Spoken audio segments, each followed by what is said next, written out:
ସୁରତରୁ ଗାଁକୁ ଫେରୁଥିବା ବେଳେ ବିଜୟନଗରମ୍ ଷ୍ଟେସନ ନିକଟରେ ଟ୍ରେନ୍ରୁ ଖସି ଯୁବକ ଶ୍ରମିକଙ୍କ ମୃତ୍ୟୁ। ମୃତ ଯୁବକ ଜଣକ ଗଞ୍ଜାମ ଜିଲ୍ଲା ଗାଙ୍ଗପୁର ଥାନା ଅନ୍ତର୍ଗତ ଗୋବରା ଗ୍ରାମର ସୁଶାନ୍ତ ଗୌଡ଼। ଏ ସଂକ୍ରାନ୍ତରେ ବିଜୟନଗରମ୍ ଜିଆର୍ପି ପୁଲିସଠାରୁ ଖବର ପାଇ ପରିବାର ଲୋକେ ଘଟଣାସ୍ଥଳରେ ପହଞ୍ଚି ମୃତଦେହକୁ ଚିହ୍ନଟ କରିଥିଲେ।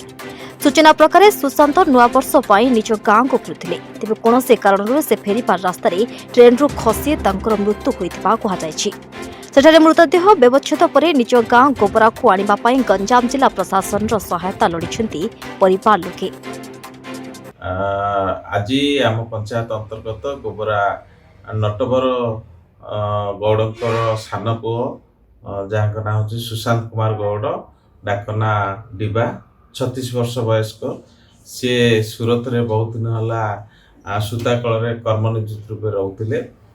ଗାଁକୁ ଫେରିବା ସମୟରେ ହଠାତ୍ ଏକ ଖବର ମିଳିଲା ନୂଆବର୍ଷ ପୂର୍ବ ରାତ୍ରିରେ ଯେ ଡିବା ବିପଦରେ ଅଛି ଆଉ ଅସୁସ୍ଥ ଅଛି। ତ ପରିବାର ଲୋକଙ୍କଠୁ ଖବର ଶୁଣିଲା ପରେ ଆମେ ଆଜି ପହଞ୍ଚି ବିଜୟନଗର ଷ୍ଟେସନରେ ଜିଆର୍ପି ପୁଲିସର ସହାୟତା ନେଇଥିଲୁ। ସେଠୁ ଯାହା ଖବର ମିଳିଲା ଯେ ଡିବା କୌଣସି କାରଣବଶତଃ ଟ୍ରେନ୍ରୁ ଖସି ସେ ତାଙ୍କର ଦେହାନ୍ତ ହୋଇଛି। ତାର ପାରିପାର୍ଶ୍ୱିକ ଚିତ୍ର ଆଉ ଯାହା ଫଟୋକୁ ଦେଖି ଆମେ ଡିବାକୁ ଚିହ୍ନି ପାରିଥିଲୁ ସୁଶାନ୍ତକୁ। କିନ୍ତୁ ତାର ପରିବାରର ଯେହେତୁ ଆର୍ଥିକ ଅବସ୍ଥା ଭଲ ନାହିଁ, ଏକମାତ୍ର ସେଇ ପରିବାରର ରୋଜଗାର କ୍ଷମ ବ୍ୟକ୍ତି ଥିଲା। ତାର ଏକ ସାନ ଗୋଟେ ପୁଅ ବି ଏକମାତ୍ର ପୁଅ ବି ଅଛି। ତ ନିଶ୍ଚିତ ଭାବେ ମୁଁ ପଞ୍ଚାୟତ ତରଫରୁ ସରକାରଙ୍କୁ ଗୁହାରି କରିବି। ବର୍ତ୍ତମାନ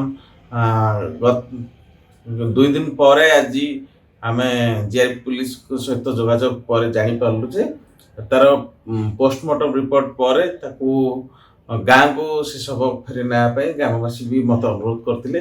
କିନ୍ତୁ ଯେହେତୁ ନଟବର ଗୌଡ଼ଙ୍କ ପାରିବାରିକ ଅବସ୍ଥା ସେତେ ସଚଳ ନାହିଁ, ତେଣୁ କିଛି ଯଦି ସରକାରଙ୍କ ତରଫରୁ ଯଦି ସାହାଯ୍ୟ ମିଳିବ ତ ନିଶ୍ଚିତ ସୁଶାନ୍ତର ଶବ ଗାଁରେ ପହଞ୍ଚି ପାରିବ।